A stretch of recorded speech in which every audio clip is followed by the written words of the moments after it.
I got involved in this project because people from Global Kids, who are also my former colleagues, I'm a former Global Kids staff member, they asked me, they know I'm passionate about photography. They approached me and they asked if I was interested in contributing some of my photos.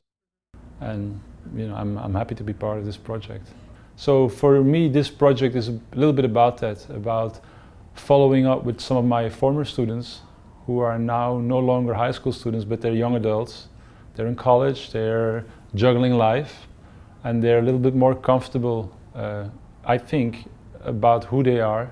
And so I'm trying to find a way through photography for them to express who they are right now. So my topic, the central theme is identity, and I'm inviting the students to explore a little bit about, at this point in their life, what does identity mean? I think a lot of them can relate to this idea of how in high school there is, for some students, it's embarrassment about your culture or your background or your ethnicity or your language or your way of dressing. There's all kind of like pressure, right?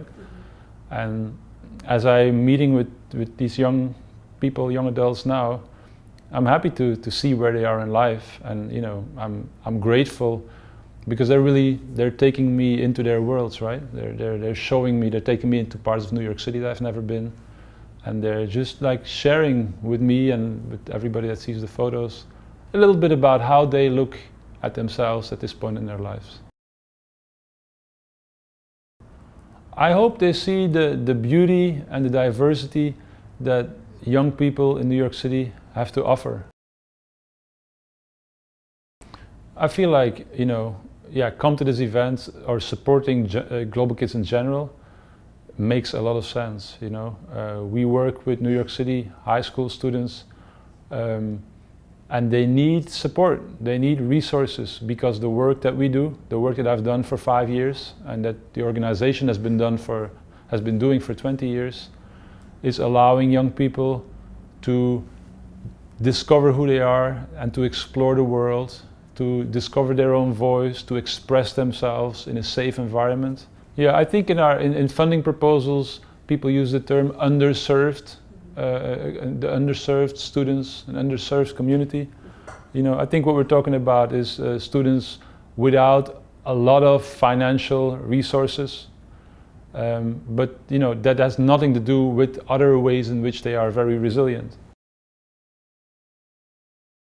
And I've seen people transform. I've seen high school freshmen come in being kind of timid and unsure, and become like just wonderful young adults, like some of the people that you're probably interviewing today.